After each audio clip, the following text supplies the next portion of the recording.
Ćao svima, sad ćemo da pravimo laganu letnju poslasticu. U pitanju je sladoled.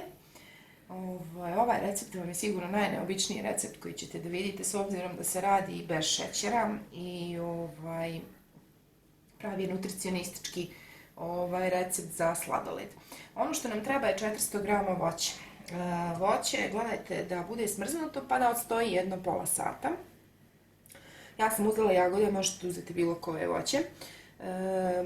To ćemo da izblendamo sve i onda ćemo da ubacimo elasir, 400 g elasira i 2 kašike sirupa od agave, znači striktno nutricionistički.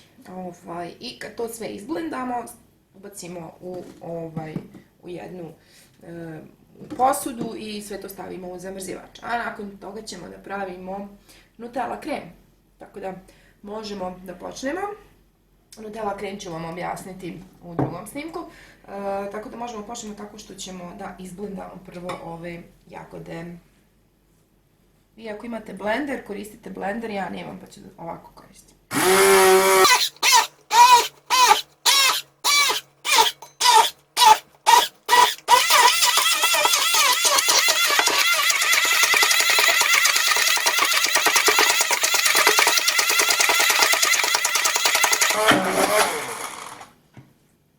Izblendali smo i sada ćemo da stavimo elasir i 2 kašike agave.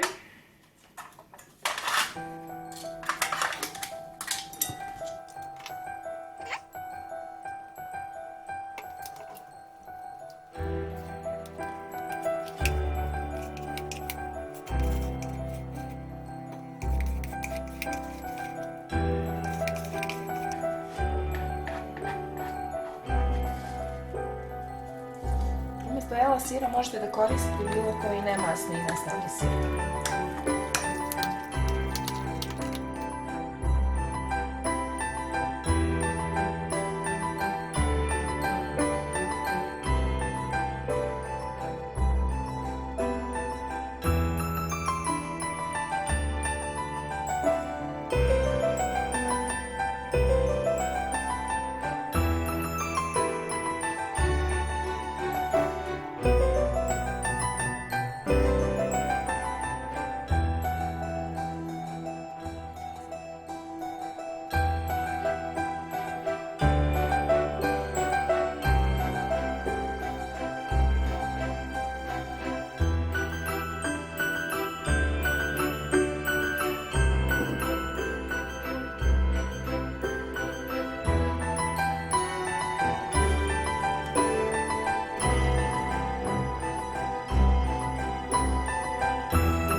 I stavimo u zamrzivač. Za video sa sladoledom koristit ćemo Nutellu da prelijemo sladoled. Tako da možemo da počnemo, znači treba vam ovaj jedan mali sekač gdje ćemo da stavimo 150 g lešnika. Ja sam uzela pečene lešnike, bit će ukusnije. Također tu ćemo da stavimo i 2 pune kašike kakaa. Možete također umjesto kakaa da koristite i rogač, ali ja ću u ovom slučaju da stavim 2 kašike kakaa, znači pune 2 kašike i 2 kašike agave sirupa.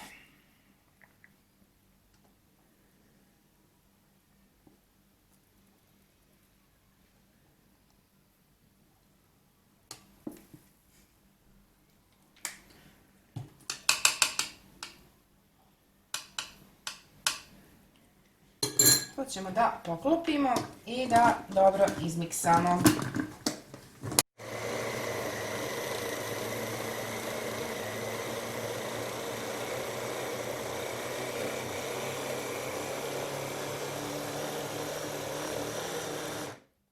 Znači jako je lijepog ukusa i jako je dobro za neki sladoled recimo da se ubaci ili preko nekog kolača možete ovo da koristite ili prosto ovako da jedete.